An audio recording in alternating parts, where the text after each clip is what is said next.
Welcome back to the Effort Over Everything podcast. I'm your host, Jason Khalipa. And on today's episode, Gabe, Giannis, and I, we're back on the mic. We're talking about fitness. We're talking about nutrition. We're talking about my favorite memorabilia. I happen to be in my office where I had a few different things. Find out what my favorite piece of memorabilia is. We also talk about this idea of be, do, have. And I love what Gabe talked about with this. You know what you want to be. Now you got to go do, and then you'll have. And we talk more about this and this idea of not putting the cart before the horse, putting in the hard work and kind of lessons that we've learned along our journeys as, husbands, and mine so far as a father. I know Gabe is about to have a baby, which is awesome. And then obviously in our fitness journeys. And so, I just hope you're enjoying these episodes. Gabe and I, we got on the mic. We talk a lot about nutrition in this one as well. Gym owners, let us know what you're thinking. Coaches, let us know what you're thinking. And athletes, keep crushing our workouts. I hope you guys enjoy them. Hope you enjoy the Coffee Khalipas on Mondays. Hope you enjoy these. Got some more guest episodes that will be coming up down the pipeline. And I hope you guys keep crushing it. Have a great week. See you again next week. Let's go.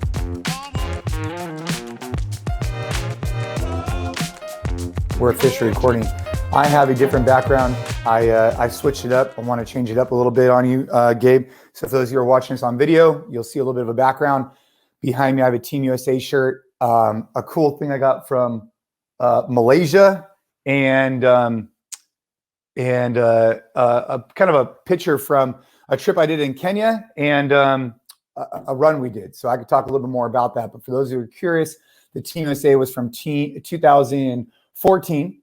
That was a competition I did for CrossFit. Super, super fun. And Malaysia was one of the grand opening we did with one of our Western digital locations globally. So a lot of cool memories I put up in the office sometimes remind me of kind of where we went and where we want to go. So good morning, Gabe. Are you a big, good morning, first of all. Are you like a big, like, I don't know what if it would be like a stuffed person, but like, do you like holding on to a lot of stuff that has like symbolism to you or whatever? I mean, obviously the USA jersey, those are big deals, but do you tend to like want to keep stuff around? Yeah, I mean, I'm looking around this office right now. I have a couple things from Team USA when I competed there. I actually have, oddly enough, I should bring it over. It's this little trophy. It's like this big.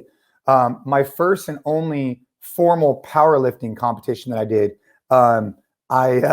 I won my division, which I don't even know. I think there was maybe one other guy in it, but I got my in 2010. I did that. So yeah, I keep some of this stuff. I mean, I have some stuff around. It's fun to kind of look back on some of these things. Like I have all my medals from the CrossFit Games right here. I have all my medals from regionals here.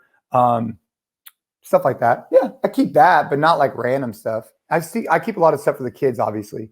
Yeah, if you had to pick like the single most important memento for you, what would it be? One thing. Oh man. I think it'd be the Spirit of the Games Award sledgehammer.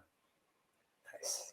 I have so it's a sledgehammer. I'll pull it up I actually have it right there in front of me, but I'll pull it up on the next time we record. It's basically like a sledgehammer you get from Home Depot, and it's like a 10-pounder, and then it's written on it in like a nice kind of like, printed on it, Spirit of the Games Award. And that was from 2009. I'd probably say that was my best award. I have like the Rogue Legends belt, which is pretty cool. I have some Team USA championship plaques. I have all my medals from the games. Those are all cool. And those are all great. But I think that one, the Spirit of the Games, is probably my favorite, only because it represented a time in my life where, I blacked out on the floor and I was able to get back up and finish. And it was just really meaningful for me to look back on and see that I was acknowledged by my peers or by the organization, that I embodied the spirit of what CrossFit was about for that year. So that was probably my most favorite award. I think that's really interesting that you brought that up. And we didn't talk about this beforehand, but it's interesting because I feel like that signifies so much of what we always talk about with like effort over everything. Because you could have said, hey, my CrossFit Games medal is the most important thing, or this USA jersey is the most important thing, because I feel like those are like more symbols of accomplishments. But I do think that it's interesting that like put on the spot, the single thing is like this thing that kind of symbolizes a time where it was the effort that went in, not necessarily like the outcome of that effort, which I think is pretty cool. Yeah, I mean, obviously we didn't plan this, right? No, No. no. But that's what I think about when you mentioned that, as opposed to the other things you could have mentioned that are, right behind you, right in the room.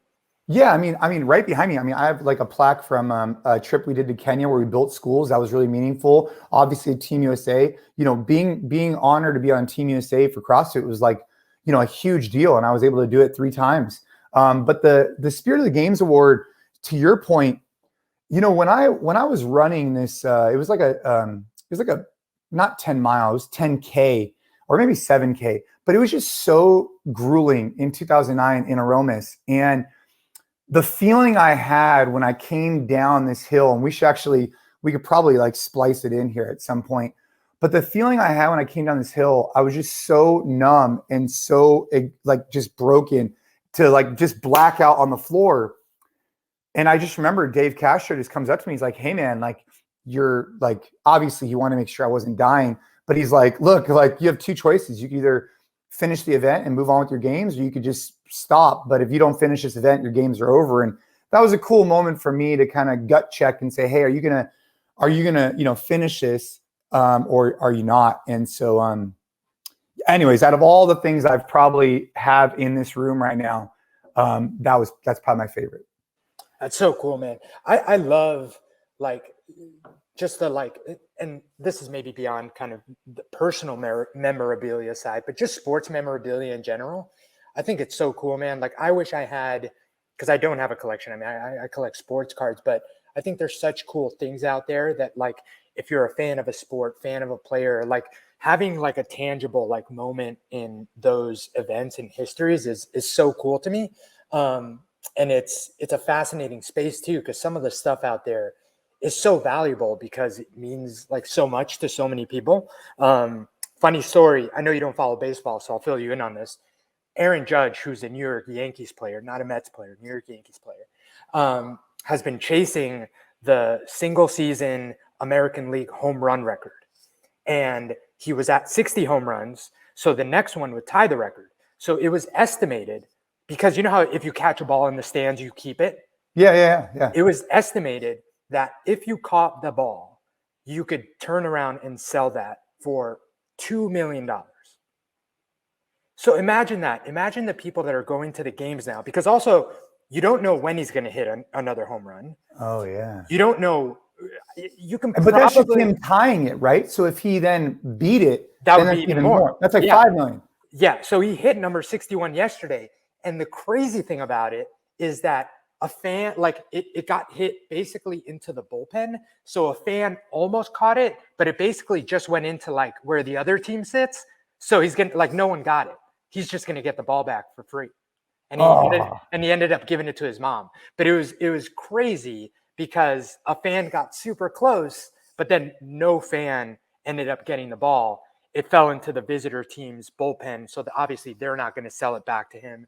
So they just gave it to him and he gave it to his mom. But man, talk about like it's almost like a lottery ticket, like flying in your direction and being that close and then it being that far. How crazy.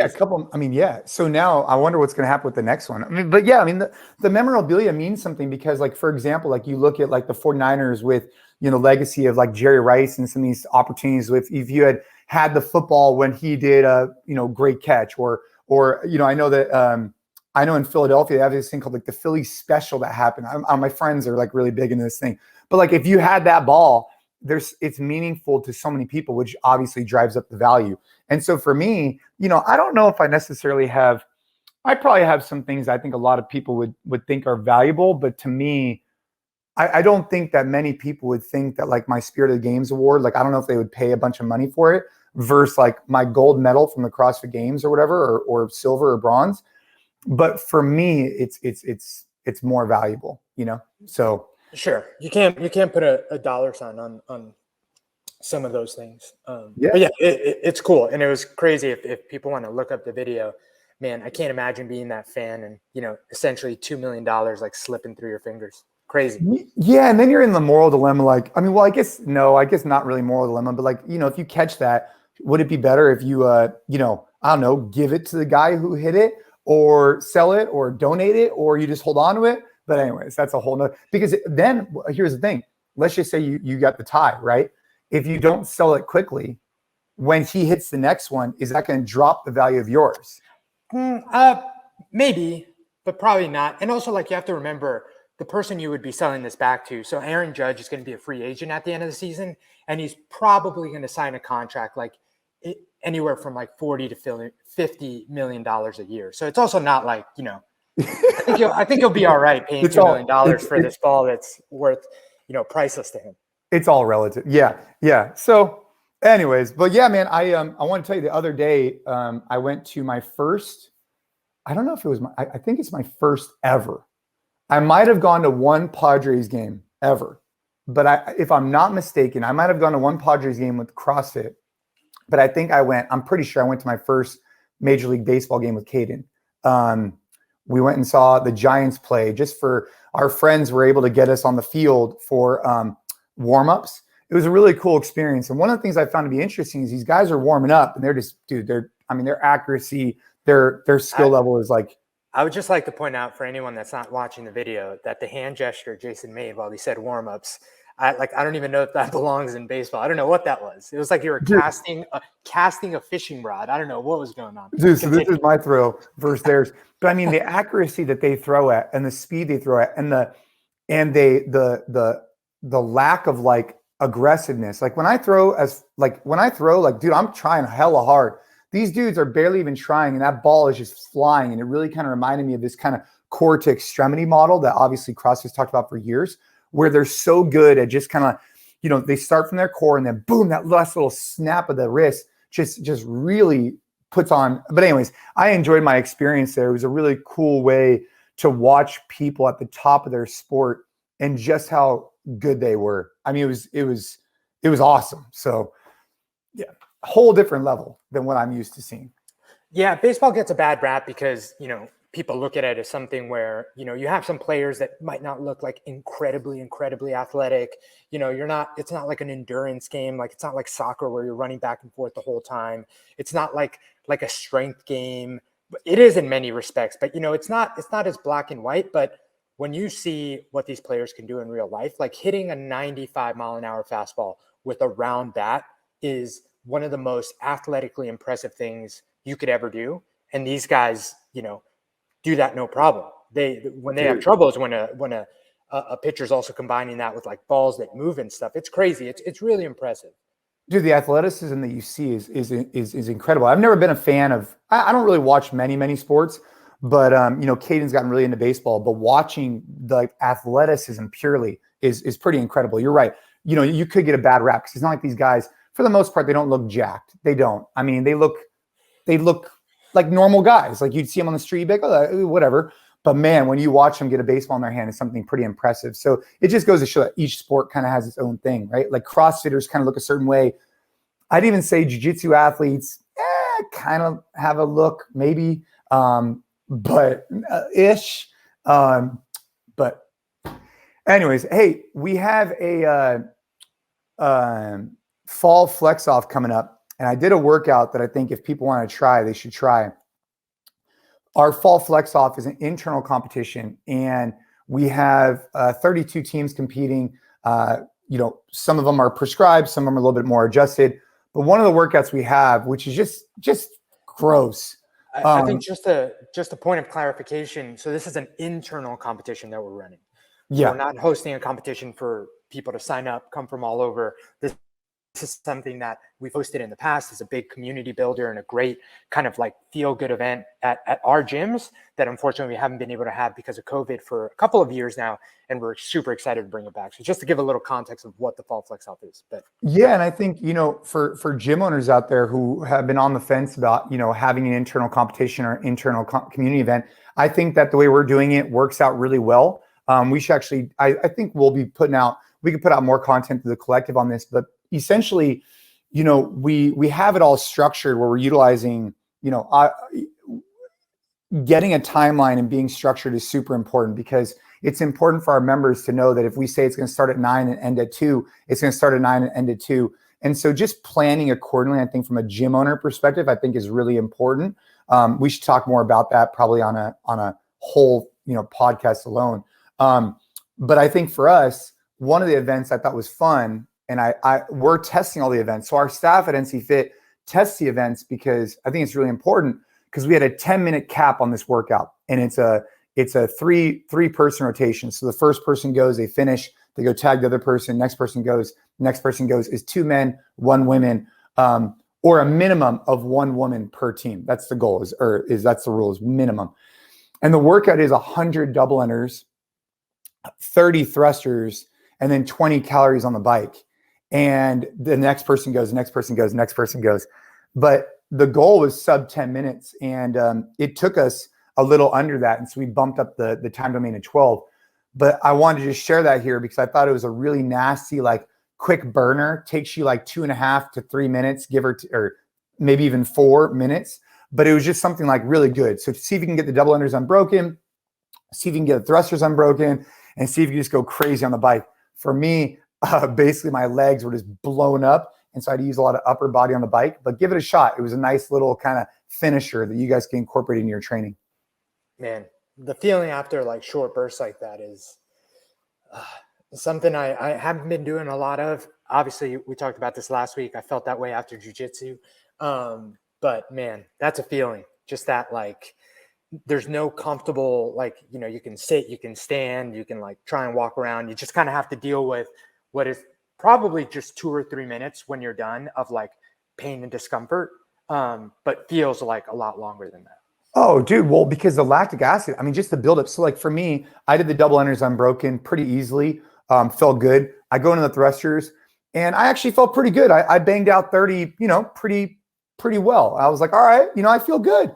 And then boom, I get on that bike. And, you know, normally the assault bike isn't crazy for me because I'm a little bit of a bigger guy. And my legs, you just, like, it was interesting the way you could literally feel the blood like rush to your legs and just the buildup. And I was trying to flush it out and it just wasn't working. And so I got off that bike, man. I had to sit down for a little while. But it's nice to every now and then really throttle with those high intensity intervals like that. I think sometimes I get in this, you know, groove. Like I just finished a little bit ago, you know, 20 minutes here, 30 minutes here, 15 minutes here. But to kind of push it for like those 3-minute sprints, I think they're really valuable and they should be incorporated in your training on a regular basis. Yeah. As per your suggestion, actually, we recently sent out in our weekly newsletter, and now it's on the blog. So we'll link the blog in the show notes here, a piece about cooling down after a workout. And one of the tips, because we had like 3 things you should try and do after every workout, or I think it was 4, but one of them was going up against the wall and getting your legs up. Or you can just do it. You can do it on a box. You can do it on even like a med ball. But ideally, like if you're getting your butt all the way up to a wall and literally having your legs up in the air. And that would be super helpful after like what you just did. But in general, because the legs are just the biggest muscles you have, that position is a really good way to, after a workout, just try and get the blood like back to your heart, your lungs, your head, after it just like pools in your muscles, your legs being the biggest ones. And if you're doing a workout that's super leg dominant, even more so. So it's a really good recovery position, obviously not during the workout, after a workout, as you're kind of catching your breath, maybe doing some nasal breathing. And we talk a little bit about that in the email that'll now be on the blog that we'll link here. So definitely check that out. Huh. Yeah, I haven't really thought about it that way. You know, normally when I'm done, I'll get the couch stretch or quad smashing, but I think the leg up position, I think, is really good for like hamstring flexibility and those type of things. Like if you're really trying to push against it. I haven't thought about it so much from a blood circulation perspective, but you do know, I'm like, if you think about it, when someone passes out in jiu-jitsu, like they get choked out, for example, typically, if I'm not mistaken, they'll lift the legs up, right? And it'll help. Yeah. It'll help kind of flood that blood back. It's same thing. And that's why, I mean, this has happened to me. Like sometimes after those like really intense workouts, like I'll feel a little lightheaded and it'll help with that. Yeah, I did a drill, man. I did a drill yesterday. I probably felt like the way you did when you took your first jiu-jitsu class last week or 2 weeks ago, whatever it was. I was at the gym and the coach had me go on the ground, and basically there was like 7 guys and they just rotated on me 1 minute at a time, and they would just pick a good position on me. And I would, dude, after like 10 minutes, I thought I was just like on the ground, like a fetal position, just feeling like, you know, your first experience too. So it's good to get that out, especially coming up with the Rogue Invitationals, less than a month away. So, for me, I'm really focused on trying to obviously increase my strength, my stamina, and also just, want to look jack. So I might need to trim some of the chest hair and get a little tan going. Yeah. If you can't, what's the saying? If you can't tone it, tan it. Dude, that's what Margot was telling me. She's like, dude, you know what? The quickest way to look more jacked, get more tan. I was like, oh, I hadn't thought about it like that. You're not going to catch me spray tanning or any of that kind of stuff. But I might go walk around or something. It's still sunny here in California. That's funny.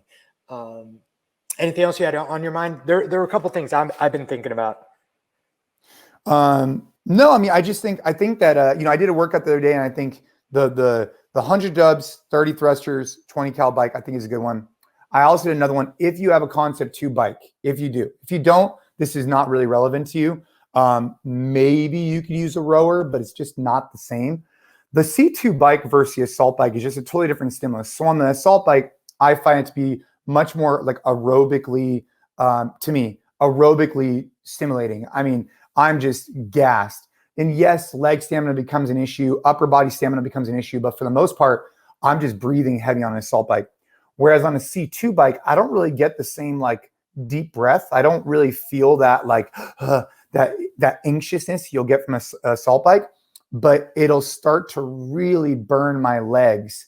And so if you don't have a C2 bike, maybe just go get a regular road bike or go on a bike. And I like to hit this time domain of about 20 minutes at like a pretty high intensity. So it's not slow, long distance. It's not sprints, but it's like right in the middle. And the EMOM I did that I found to be really helpful, if you have this bike, is 1 minute, 500 meter bike. The next minute, 20 plate ground overhead with a 55-pound plate. So plate ground overhead is a really useful tool because it moves this large load or moderate load a long distance. You're taking the plate all the way from the ground, all the way over your head. And I find it to be really effective. So what you're going to do is 20 minutes, 500 meters on the bike the first minute. If you finish it in 45 seconds, rest. Then the next minute, you're going to go for 20 plate ground overhead, and you'll do that for 20 minutes. I found it to be really, really challenging like the last 6 minutes. I think it's worth trying. So I wanted to throw that out to the audience or the crew to see what you guys think. Let me know how you guys like it. Yeah, it's a brutal time domain. 20 minutes, especially if you're not like just doing the monostructural cardio the whole time. It's kind of that sweet spot where it's not like long enough that you have to go super easy, but it's like definitely not short enough that you kind of get through it quickly. It's just a grind. I mean, similar with death row, that 20-minute timeline is pretty brutal. Well, and the 55-pound plate. So normally when I do plate ground overhead, I'll take a 45-pound plate, but bumping up to 55 just is a little bit a significantly different experience. For me, my hamstrings got pretty darn sore after that one. And I think it was just that hinge position. So, something to be aware of when you're doing your workouts is, asking yourself when you're done, where am I sore at? And it's not always an indicator, but it's a indicator of like, okay, did I do it right? Did I maybe, get a little off point? So for example, if my low back was really, really tight or sore, perhaps I was rounding too much in that position. It's not the end of the world. It's just something to be aware of. But if your hamstrings are sore or potentially your shoulders or whatnot, just having awareness on what is sore. It's not the end all be all. It just tells you some information and some data that maybe A, there's a deficiency in those specific muscle groups. That's why it burned out so much. Or B, maybe your position was off. That's a deep rabbit hole you can go down from being sore. I'm just bringing that up as a factor to think about. For sure. On the nutrition front, and I think for next week we'll put the stickers out again on social and get some fresh bout of questions because I love answering questions. But one thing that I've been thinking a lot about, and I think it's useful to share because I wish I had known these things, kind of prior in my kind of like fitness nutrition journey. I've been sharing a lot on here that my goal over kind of throughout this whole year, but really kind of became like a very, very concrete goal for me when we found out that we were going to have our first kid. And it just kind of motivated me to this, I've always been athletic. I've always been fit, but I've never really looked the way that I've wanted to look. And I know that there's a little bit of taboo about talking about aesthetics, it's vain, whatever. F that. I think that a lot of people feel this way. And like, there's kind of this like, you don't want to mention it too much. But like, I've always wanted to look a certain way. And I feel like I've always kind of fallen not to my expectations. And it's funny because, and I tell this story, I don't know if I've told it on the podcast, but do you remember that like when I first came onto NCFIT at one point, I was doing a workout. I did a workout with Emmanuel. Emmanuel looks like a specimen, like out of like, the guy is like carved out of stone. You couldn't make it up this guy's like aesthetic. No, it's like an action figure. Yeah, literally like an action figure. But we did a workout together and you were like, oh, who won the workout? And Emmanuel's super fit, not downplaying Emmanuel at all. It just happened to be a workout that was in my wheelhouse. And I beat him in the workout.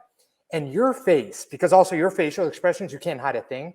Like your face of just absolute shock, like absolute disbelief that I beat him in a workout was like borderline insulting. And I was like, do I really look that not fit? And I think at a separate instance, you referred to me as undercover fit. But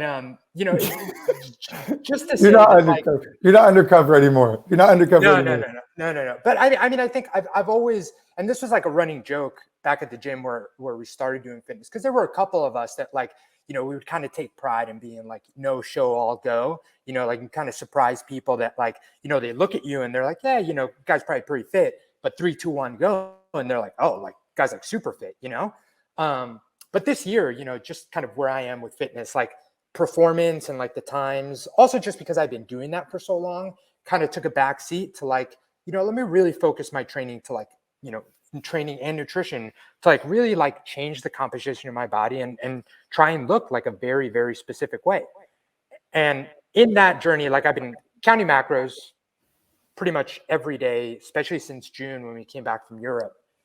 And what I wanted to share with people that I think is super valuable is, things that you might think are healthy, and I think are healthy on the face of it, things like dried fruit, nuts, seeds, like good whole foods, I think are a very slippery slope for people that might be trying to lose weight and are kind of struggling to do so. And I'm not saying that everyone has to go out and count calories tomorrow, count macros. I think that it's definitely a very useful tool, but I get that some people have zero interest in like putting everything they eat on a scale before they eat it.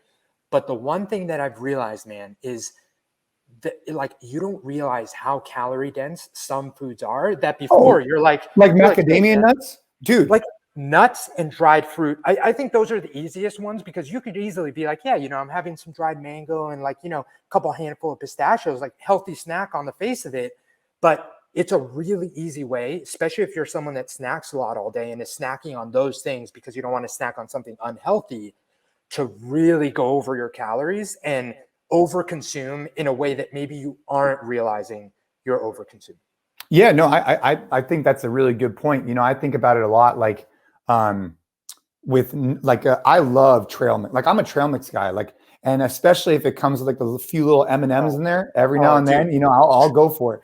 Trail mix will kill you. It'll kill you. Dude, like I get it. I mean, and you know what? I'm also I'm a big cereal guy, and I love cereal and I like trail mix. And so I have to be aware of those things because, even last night, I'm still trying to lean out more for the Rogue Invitational. And last night, it was probably 8 o'clock. I had a small little bowl of Honey Nut Cheerios. And I'm a sucker for it. I don't know what to say. But anyways, back to your point. I remember when I was counting macros for a while, when I was doing zone, one of the things I found was really interesting is, dude, when you're trying to get your fat intake, and I think if I was not mistaken, when I was doing zone, I multiplied my fat by 3 or something like that. It was a factor. I added more fat in my diet compared to typical zone ratios. And when you like one macadamia nut was equivalent to an absurd amount. It's crazy. Dude, it is crazy. The caloric density and avocados, macadamia nuts, but I'm a sucker for peanut butter and honey too. So you have to be aware of those type of things. Like my go-to before workout, speaking of which, like look at a Perfect bar. Look how dense those things are. They have 350 calories per bar. They're pretty dense. But I'm a sucker for peanut butter and honey before I work out. And I just have to be aware of how much of that peanut butter I'm actually consuming.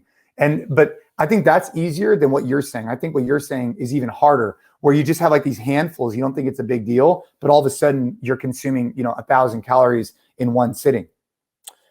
Yeah. And I think that another kind of misconception around counting your macros and counting food is that, it's supposed to be this excuse to like throw food quality out the window and play like macro Tetris with, like, for lack of a better word, junk food. Like if it fits your macros, you can have whatever, you can have donuts, you can have this. But what you have to understand is what makes these foods not healthy is the fact that they're so calorie dense and so not satiating that if you're having Pop-Tarts for breakfast, you're going to be hungry again in an hour and a half.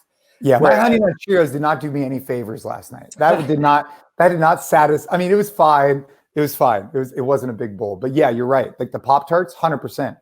Or yeah, just anything that is, a lot of the junk out there that's, especially breakfast food, you're setting yourself up for failure because you're having something that is going to be great in the moment, but you're not going to feel so hot, pretty soon thereafter. Yeah. I mean, typically, so just from a nutrition standpoint, while we're on the subject, I generally fast for majority of the morning. Like I haven't had anything except for a cup of coffee this morning. It's 9 o'clock here on the West Coast. And I probably won't eat for another 2 hours. But my children in the morning before they go to school, Ashley does a really good job of always making them something. And traditionally what we're looking at is a little bit, they call them Persian eggs, but I think they could be like, name any culture and say eggs after it. It's basically tomato, onion, and tomato, onions like sauteed with eggs and a little bit of butter. And the reason why I think that's been successful for the kids is that the butter gives a little bit of this fat, you get a little bit of protein, get a little bit of carbohydrate from the tomato and the onion. And that's basically what the kids eat almost every day, either that or some spinach or something before they go to school. I think that's a nice way to kind of kickstart versus, maybe just having a smoothie or something quick. It makes them a little bit fuller, a little bit longer, and gives them good energy to start the day. Yeah, I mean, another thing that is really important to keep in mind is how important like having balanced meal is. So some people refer to it as like never having a naked carb because it helps keep your blood sugar balanced, which is super helpful because that's how you don't get like spikes and drops and intense cravings. So having, a combination of fat, protein, and carbs every single meal, super important. And I remember back when you were wearing a CGM. The CGM, baby. I got to get that back on. If you were to wear a continuous glucose monitor, and kind of interesting side note. So Ariel, my wife, was just wearing a CGM for 2 weeks because she was at the point where you have to like test for gestational diabetes in her pregnancy, which you can do via the way it's conventionally done, which is they give you like a super sugary drink that you have fasted and test your blood sugar after, and then you either pass or fail. But the other way you can do it, because this is my understanding from what she's been reading, is that if you don't usually eat a lot of sugar, which she doesn't, sometimes the conventional glucose strength test can give you a false positive because you're not used to having something that sweet. So you'll have it and it'll spike a lot more than it does for most people. And if you're working with a conventional kind of doctor that's taking you through pregnancy, they'll say, hey, this is weird. You have gestational diabetes, and it becomes a pain in the butt. So she took the alternative of wearing a CGM for 2 weeks and then sharing the information from the CGM with her doctor. But it was interesting because since she was tracking this for the full 2 weeks, like we saw exactly that. We went out to eat a couple times, and that didn't spike her blood sugar as much as one day where she just happened to, open a bag of pretzels and have just pretzels. Yeah. And everybody's different. We talked about this before, like the CGM. It's really interesting though, those results. But yeah, you're right. I think bridging the gap, right? What did you call it? An empty carb? No, naked carb? Naked carb. Yeah. No naked carbs. I've never heard of it referred that way. So yeah, a naked carb, that's one of the struggles too. Like when you're having cereal, for example, I mean, if you could have it with some type of whole milk, at least you'll be getting a little bit of fat and a little bit of carbohydrate there. A little bit of fat, at least, to kind of slow down that carbohydrate consumption of just having the carbohydrate from the cereal, right? If you're a sucker for cereal like me. But yeah, being aware of that, I think definitely helps. You don't have to go off and go buy a CGM, but I might start wearing one again. It definitely is it's a lot of work to wear a CGM. I wore it for 40 days when we were doing the EOE challenge. It's just a lot. It is. It's a lot. Yeah. Yeah. She wore it just literally for like the 2 weeks that was required to get like the necessary data to like, okay, gestational diabetes or not. Because it is a lot to have at all times. It's almost like a too much information, and it makes you like, well, should I eat this? Should I eat that? Like it made it do this. Like you're looking at it all the time. It's a lot. Yeah, for sure. I did want to talk about, so, obviously we could riff on all different subjects here, but one of the things I found was interesting, and you and I, we did a webinar yesterday. And the webinar series was called Coach to CEO. And I think that, for any gym owner listening, I think that it was valuable content. I think that one of the things that I want to get better about, and this is just like a personal note, is I want to be able to provide gym owners more concrete, specific examples of things. The struggle is that every gym owner is on a different level, is at a different phases. So when we give specific numbers, which we did at the webinar, I thought we gave, specific numbers on revenue goals and things like that. But I always want to give more like dialed in to a specific gym owner. The problem is some gym owners are just starting. Some have been in the game for 10 years. Some have 5 employees. Some have no employees. And so when you give these general themes, which I think what we were giving yesterday, I found it to be really helpful. The one piece that I thought Dan, who's the CEO of Push Press, said, and I wanted to bring this up here, and I actually did a cough with Khalipa on this, is the idea of an org chart. And I had never looked at it through the lens that he shared it. And so I wanted to kind of talk more about it right now, because that was all new to you too, right? You've never heard of, I've never heard it described that way before. Have you? No, I mean, no. So the way he described it was, he said, look, every company has an org chart. NCFIT has an org chart. You name the company, they have an org chart. And in the beginning, when you open up your business, you're going to put your name on every role for the most part. So when I opened up originally CrossFit Santa Clara in 2008, my name was on janitor, sales, marketing, coaching, you name it. My name was under that on an org chart. And he brought up a really good point that over time, your goal should be to pull your name from not being on every single role and just being on the roles you're driving the best value for the business and also things you want to do. And I don't know, it just kind of hit home really well for me. And I actually did, like I said, a cough for Khalipa on this, because it's so relevant to our industry that so many times these owners are doing so many things. And if they could set it up on an org structure in terms of that, then slowly over time, they can start kind of like checking off their list, going from, hey, I'm doing everything, to, okay, I'm gonna have a coach, clean the gym once a week. Okay, take that off my list, or whatever. Make sure you check out the Coffee Khalipa. I think it'll be releasing here pretty soon on that. But I just wanted to kind of start the conversation with you, Gabe, because I found that to be particularly interesting. Yeah, and I think it's an example, or kind of the overarching theme for me that I think is beneficial, not just for gym owners, but for anyone, or gym owners specifically first, and then I'll get to the for everyone piece. Is sometimes like gym owners think that they don't have to do the things that big professional businesses do until they're big professional businesses. Like they're almost like, well, I mean, if it's just me, what's the point of an org chart? Like it seems silly for me to have this whole chart with all these different jobs, marketing, janitor, coach, head coach, assistant coach, and put Jason. Like, what's the point? Right.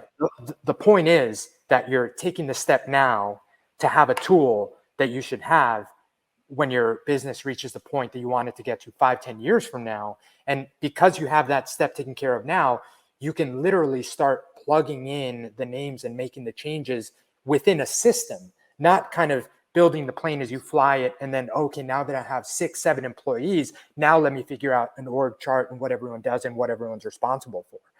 It's just being proactive instead of being reactive. And the quote that this makes me think of, and I wish I can give credit to where I heard this, but it's this idea that I really like to think about in all respects, like being a husband, being, in my career, being an athlete. But it's this idea of like be, do, have. Like first you have to identify who it is that you want to be. So if I want to be, chief marketing officer at NCFIT, that's who I want to be. So I need to start doing the things that that person would do now. I don't have to wait to be in that position to start doing those things. I should start acting like someone in that position now, because only if you figure out who you want to be and do the things that that person does, then you'll have the title, you'll have the salary that comes with that, you'll have the success, the business, so on and so forth. And I think that sometimes people get it in reverse in that, they almost want to, they're so focused on having the things that that thing is, that they're like waiting to get to that level before they start doing the things. Like you have to do the things first. It's be, what is it? Say it again. Be, do, have. You have to figure out like, what is it that you want to be? I want to be a chief marketing officer. I want to be a CrossFit Games athlete. I want to be a 6-figure gym owner. Okay, great. Now you have to do the things that that person does. Even if you don't have that, even if you're not that person yet, like do the things now. Set up the org structure. Start training 6 times a week. Start doing all those things, and then eventually you'll have the things that you want that that person has: the salary, the success, the medal, whatever it is. Yeah, no, I really like that. I mean, dude, there's a lot of ways you could articulate that, but I haven't heard it that way. Be, do, have. A lot of people would say like, and I've been in this situation countless times where people want a different title or a different role, and they think that like once they get that role, well, I mean, I brought this up on the podcast years ago where, one of my early mentors in the fitness space, I was working at a conventional gym, and I remember I walked downstairs. I'm like, Joe, I was like, I want to own a gym someday, or I want to be an owner someday. And his reaction to me was like, dude, if you want to be an owner, act like an owner. And it was just like, at the time, it's the exact same thing, right? And that was like, I mean, dude, I think at that point, I was probably, I think I was 18 when I said that to him. And I had no idea at the time, like, I think I knew what I wanted. But looking back on it, I was so naive to understanding what it meant to own a business. But anyways, be, do, have. I like that. I like that analogy. And I think from an org chart perspective, if you're a gym owner, it's just something to think about, right? Like just lay it out. Because like for us, right, we have, CEO, different roles. Underneath that, we have different locations. Underneath those locations, you might have a site manager. Underneath that, you might have coaches. Underneath that, you might have front desk. Underneath that, you might have something else. It doesn't have to be that complex. You could just start off with your single site, your location. What do you need to be successful? We gotta have someone potentially to, onboard new clients. Okay, cool. You have to have some type of coach development platform. If you're not utilizing the NCFIT collective, obviously you need to be utilizing our session plans and programming, because it'll help you within your organization. It'll take one thing off your plate, which is the programming side. So if on your org chart, you have a programming side, well, you can take that off your plate instantly with us, or you can, eventually outsource it to somebody else. So just things to think about. Well, I mean, I don't want to dwell on something that's obviously a plug for a service that we have, but I think but it's such a good point, right? Because if you have this org chart and Jason is under all these different names, or maybe you have a coach, so it's like your coach and Jason is kind of split all these different names, and that, hey, Jason's here as head programmer of the organization, but he's also as marketer, salesperson, and head coach. Like, could he better perform in the role of head coach and marketer and salesperson if you take one hat off of what Jason is doing? Like, and if you have this written down, like, I feel like it becomes so black and white. Like, of course, why would he also be programmer for this organization, where this is something I can so easily hand off to someone that has a team of people that is writing the workouts, testing the workouts, creating session plans, so on, and all the things that we do at the collective. Yeah, I mean, look, it's sometimes tough for us, right? Because we're totally pitching our own product, but it is a fact. Like, if you're a gym owner, that is a thing you could outsource pretty easily. And I know we're making, we have a lot of strides. We have a lot of goals here at NCFIT to really provide tools and resources for gym owners to help rise the tides more. So stay tuned on that. If you're not on Gabe's bi-weekly gym owner newsletter, definitely check the podcast show notes. I think there's a lot of free value in there that you could get. We also put out a once a week EOE weekly, which is just like weekly tips. Really the inspiration for that, and I have no problem talking about this, is, Gary Vee, where it's just like this idea of like give. And then every now and then, maybe there's a simple ask, but for the most part, we're just trying to give as much as we can, because ultimately I want to see the industry do better. And I think that it helps other people. And eventually, when they're looking to outsource their programming, they might consider us because we've been giving for so long. For sure. Yeah. I mean, it's really simple in that everything that I think we're putting out now, whether it's for gym owners or athletes, like our North Star is to help people, whether it's, athletes with their fitness and health goals or gym owners with building a better business. Like that's it. And sure, some things are free and some things have a price attached to them because they're that valuable. But, we're not out here peddling snake oil. Like if I were to tomorrow have a gym gifted me, for example, like I would use the collective. Like it's a no-brainer. Like I wouldn't be like, oh, but I know my community and I'm going to program myself. Like I know that if I were a gym dropped on my lap tomorrow, I need to make sure that I am selling memberships, marketing for that gym, and I'm not going to be spending 5 to 6 hours a week trying to figure out the 21.59 my members have to do. I'm going to, like, without a doubt, spend $169 a month to get access to these programs and session plans. So we believe in this stuff. And I think that that's really important for people to realize. And that's why I have no problem spending 10 minutes on the podcast, like pitching this thing, because I hope that a gym owner that's been considering using us, checks out the website and ends up giving us a try, because I think it's ultimately going to help them. Yeah, I know you're right too. And just stay tuned for more stuff like that. It's something I deeply care about. I know Gabe does, and the entire team, for gym owners and for athletes. Dude, well, I'm in a pleasantly optimistic mood. I got in my little bit of pure conditioning this morning, and I will be getting in more strength work later on. It's not a typical day for me. I'm coaching tonight, and I have a lot of meetings throughout the day, so I'm segmenting my training. So that's what I'm doing today, and back on regularly scheduled programming starting tomorrow. Nice, cool, man. Well, brother, any final words? Are the Mets still doing okay? So it's interesting because this podcast is always going to come out a week after we record, at least a week after we record. So as of now, as of when we're recording, yesterday was a really good day. They don't play today. That's why the Mets hat isn't on, because it's charging.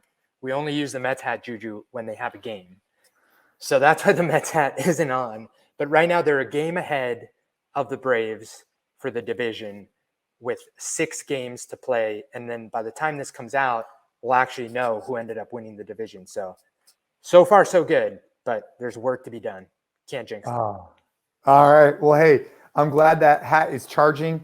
And thanks for your time. Thank you, everybody, for listening. As per usual, simple ask, if you get value for these, the coffee Khalipas, or we're going to have more guests on in the future. I promise. We're setting up a nice space at our Campbell gym to actually be able to do some of these more podcasts in person.